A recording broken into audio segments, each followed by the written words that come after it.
नमस्कार, मैं विक्रम और आप देख रहे हैं जर्नलिस्ट यूपी लाइव न्यूज। देश दुनिया की तमाम बड़ी खबरों को देखने के लिए हमारे चैनल को तुरंत सब्सक्राइब करें और कमेंट बॉक्स में अपनी अमूल्य राय जरूर दें। आइए आपको दिखाते हैं इस वक्त की सबसे बड़ी खबर।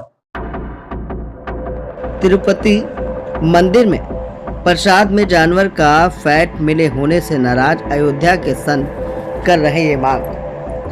तिरुपति के प्रसाद में जानवरों की चर्बी और फिश ऑयल होने के दावे के बाद बवाल मचा हुआ है। इस मामले को लेकर अयोध्या के संतों में खासा नाराजगी है। गौरतलब है कि रामलला की प्राण प्रतिष्ठा में भी तिरुपति से प्रसाद आया था। ऐसे में संतों ने इस कृत्य की कड़ी निंदा करते हुए अपराधी को कठोर सजा देने की मांग की।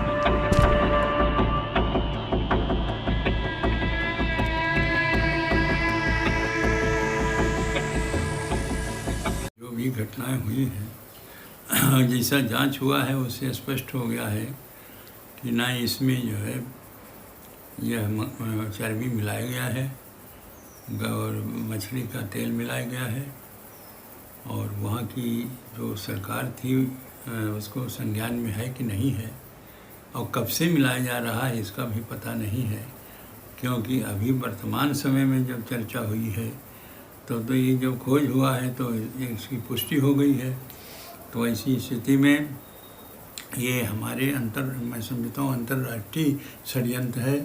हमारे जो सनातन धर्म है इस पर कुठाराघात है, और इसकी बड़ी गंभीरता से सरकार को लेना चाहिए, और उसके बाद इसको जांच कराने के लिए जो दोषी जो है उसको दंड दिया जाए, और साथ ही साथ ऐसी घटना अब न हो। क्योंकि बाला तिरुपति जी के मंदिर का जो आस्था है लोगों में बहुत अधिक है। वर्तमान समय में जहाँ भी देखा जाए लोग बाला तिरुपति जी जाते हैं और वहाँ से प्रसाद के रूप में लड्डू लेते हैं और लड्डू दिया जाता है उनको। और इस तरह से जो घटना हुई है वो बहुत ही दुखदाई है। ये आस्था के ऊपर आघात है, और मैं समझता हूँ सरकार इस पर संज्ञान ले और इसका खोज करके और इसका अच्छी प्रकार से अन्वेषण करें, देखें कि आखिर ये षड्यंत्र कहाँ से है। अंतर्राष्ट्रीय षड्यंत्र है कि यहाँ के हमारे देश के ही लोग हैं। हमारे सनातन धर्म के ऊपर जो कुठाराघात हुआ है वो बहुत ही कष्टदायी है, और इसका जांच बहुत ज़रूरी है। और जिन लोगों ने ऐसी षड्यंत्र किया है उनको कठोर से कठोर दंड दिया जाए, नहीं तो ऐसे ही चलता रहेगा तो हमारे सनातन धर्म और हमारी आस्था जो है भगवान के ऊपर वह विखंडित होगी। लोग सोचेंगे कि प्रसाद में जब इस प्रकार से मिलावट हो रहा है तो हम उस प्रसाद क्यों लेंगे। तो ऐसी जो समस्या उत्पन्न होगी हमारे श्रद्धालुओं पर, भक्तों पर, वह बहुत ही दर्दनाक होगा, बहुत कष्टदायी होगा। इसलिए इस पर खोज किया जाए, और जो भी व्यक्ति ने ऐसा षड्यंत्र किया है हमारे यहाँ के अंतर्राष्ट्रीय है, वो सबके पता लगावें और उसके बाद में इससे वंचित हो जाए। लोग कभी भी ऐसी घटना न करें। ऐसी दंडनीय अपराध ये है, उनको दंडनीय अपराध देना चाहिए। जो दंडनीय अपराध है तो दंडनीय अपराध पर जो उनको दंड देना चाहिए। कुछ जो प्राण प्रतिष्ठा भगवान रामलला में वहाँ से 1 लाख लड्डू आए थे, क्या माना है करोड़ों हिंदुओं का आस्था के साथ खिलवाड़ किया गया था? बहुत ज़्यादा खिलवाड़ हुआ है, और यहाँ नहीं, मैं समझता हूँ जहाँ जहाँ भी वो मंदिर हैं और जहाँ बालाजी का संबंध है वहाँ सभी जगह वो लड्डू जाते हैं, और सभी जगह इस लड्डू का प्रयोग लोग किए हैं। और करने के बाद में वो आज जब पता चल रहा है तो लोग दुखी हैं। जघन्य महाअपराध है। पहले तो ऐसे जितने भी अपराधी हैं उनको पकड़कर सूली पर लटका देना चाहिए, इसके लिए कोई क्षमा नहीं है। तिरुपति बालाजी में सब भगवान में लोगों की आस्था रहती है, वहाँ दर्शन पूजन बंधन किए ले जाते हैं। इस प्रकार से धर्म भ्रष्ट करना, पद भ्रष्ट करना, ये जगनमोहन रेड्डी की सरकार में कहीं ना कहीं षड्यंत्र किया गया।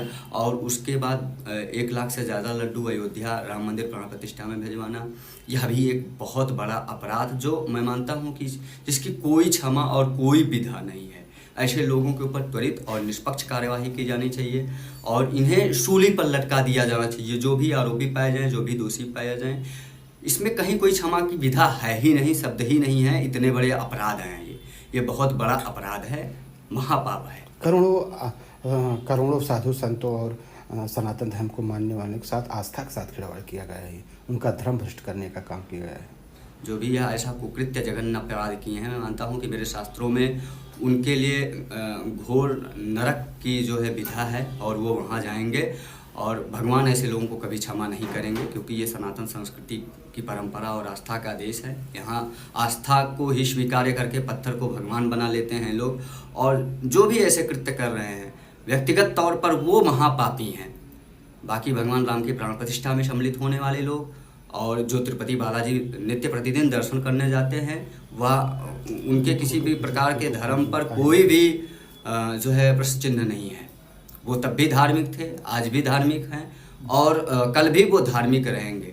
जो भगवान को अपना सर्वस्व मानकर उनके तीर्थ क्षेत्रों में जाता है, उनके कार्यों में सम्मिलित होता है, वह कभी पापी नहीं हो सकता, वह कभी अधर्मी नहीं हो सकता, कभी पदभ्रष्ट नहीं हो सकता।